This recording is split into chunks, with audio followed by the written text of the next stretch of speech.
jail, mark our words, because he revealed the dishonesty of the system and assured us that they would not behave with vile injustice.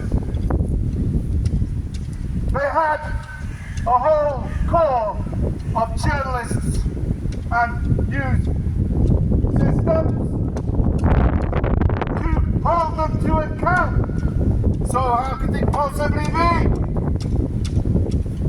that they were guilty of wrongdoing?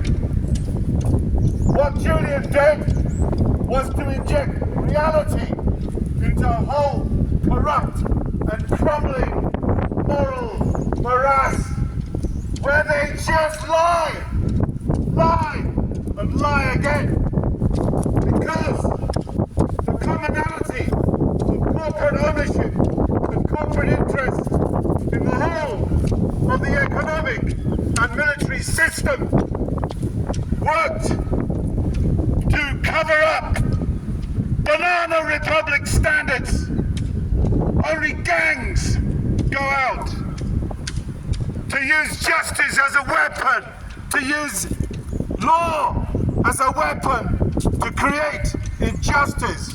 Only gangs, banana republics do that.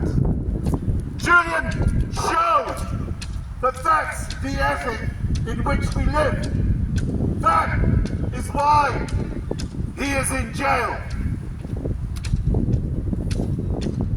Luckily for them, the sleeping public were not sufficiently awakened. And we will try, Julian. We will try, because it is hard for any of us to enjoy our lives while you are in there. The pleasures turn to ashes in our mouths. We need to get you out. We need to expose the evil of the system that accuses others of evil. We no longer ask, who are the good men, the good governments, and who are the bad? What we have to ask is, which of these is the worst horse in the glue factory? Free Julian Assange! Free Julian Assange! I'm going to read something now about Gaza or Israel.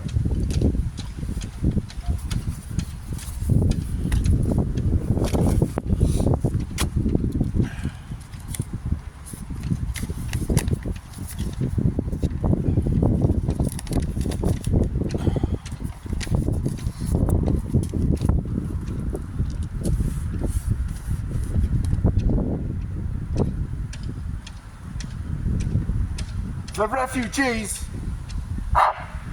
who surround Palestine in their hundreds of thousands were described recently by Washington journalist L.F. Stone as the moral millstone around the neck of world Jewry.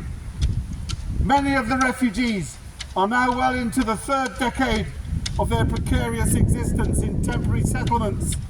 The tragedy of the people of Palestine is that their country was given by a foreign power to another people for the creation of a new state.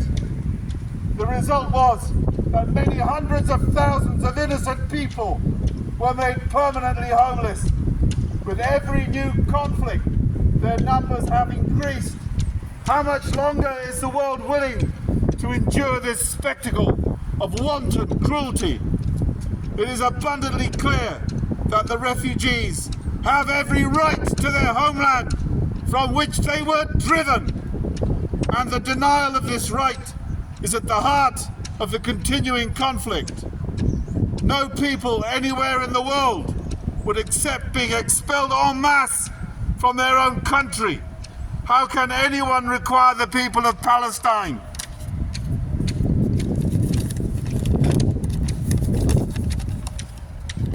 to accept a punishment which nobody else would tolerate?